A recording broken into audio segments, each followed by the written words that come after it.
नमस्कार मित्रांनो, स्वागत आहे तुमचं परत एकदा आपल्या यूट्यूब चॅनलवर. तर मित्रांनो, आजचा जो काही व्हिडिओ असणार आहे तो थंबनेलवरून तुम्हाला समजलाच असेल.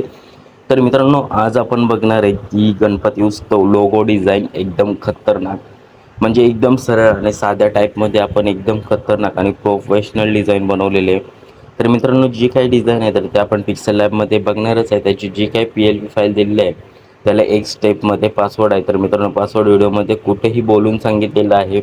व्हिडिओ त्यासाठी शेवटपर्यंत बघा. जर कोणी चॅनलवर नवीन असेल तर मित्रांनो सबस्क्राईब करा. व्हिडिओ आवडला तर लाईक करा, कमेंट करा आणि शेअर केल्याशिवाय जाऊ नका मित्रांनो. तर जाऊया आपण आपल्या पिक्सल लॅबच्या स्क्रीनवर. आता पिक्सल लॅबच्या स्क्रीनवर गेल्याच्या नंतर जी काही लोगोची साईज असते तर ती लोगोची साईज एक म्हणजे आपण 8x10 मध्ये ठेवलेली आहे. म्हणजेच पूर्ण त्या कॅनव्हासमध्ये आपल्याला आतमध्ये लोगो बनवायचं आहे. ओके. तर आता मी तुम्हाला वरती थोडंसं एक ॲट्रॅक्टिव्ह, म्हणजेच जी काय ॲडव्हर्टायझिंगसाठी हे बघा, मी तुम्हाला असे लोगो दिलेले आहेत. बाकी तुम्हाला जर ठेवायचे असेल तर ठेवा, नाही तर काढून टाकलेत तरी चालेल. मी आता हे काढून टाकतो आणि एक प्लेन बॅकग्राऊंड घेतलेलं आहे व्हाईट. ओके.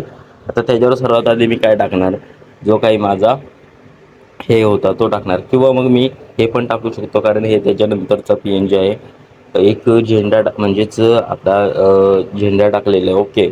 झेंड्याचा PNG टाकलेला आहे. त्यानंतर काय केलेलं आहे, त्यानंतर वरती एक शेप घेतलेला आहे. शेप आपण मटेरियल कुठून डाउनलोड करतो तर मित्रांनो Pinterestवरून करतो. एकदम जबरदस्त मटेरियल आपण तिथून HD क्वालिटीमध्ये घेतो. ओके. त्यानंतर आता काय केलेलं आहे, आपण दोन शेप्स घेतलेले आहेत. त्याच्यावरती राऊंड शेप्समध्ये आपण शेप करून घेतलेले आहेत. तर मित्रांनो स्टेप बाय स्टेप व्हिडिओ बनवलेला आहे. सर्व तुम्हाला एकदम, म्हणजेच आता आपण ह्याच्यात अजून पार्ट 2 पण लोगोवरती आणणार आहे मित्रांनो.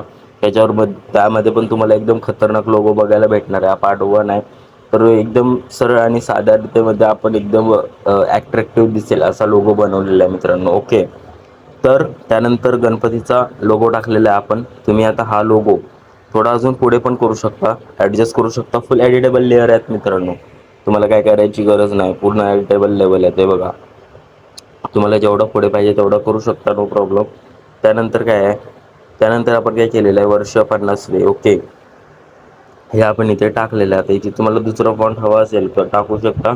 मराठी फॉन्ट वापरलेला आहे मित्रांनो. त्यानंतर काय केलेलं आहे, महाराजा. तर आता आपण इथे हे बघा, ओम. ओके.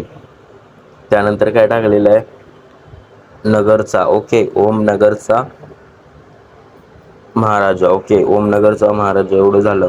तर मित्रांनो परफेक्ट लोगो, म्हणजेच एकदम ॲट्रॅक्टिव्ह. आता इथे ओम नगरचा महाराजा, त्याच्याखाली तुम्हाला काय टाकायचं असेल तर टाकू शकता, नो प्रॉब्लेम. तर पूर्णपणे प्रॉपर एक डिझाईन झालेलं आहे. त्यानंतर आपण बघितलं तर त्याला टेक्स्चर मारलेलं आहे. आता ह्याच्यात तुम्हाला अजून काही ॲट्रॅक्टिव्ह करायचं असेल करू शकता. याची जी काही PLP फाईल आहे तर ती फुल एडिटेबल आहे मित्रांनो. तर मित्रांनो पासवर्ड आहे 10-10 10-10. ओके. तर मित्रांनो व्हिडिओ कसा वाटला कमेंटमध्ये नक्की सांगा. भेटू अशाच एका नवीन पुढच्या व्हिडिओमध्ये. आतासाठी एवढंच. धन्यवाद.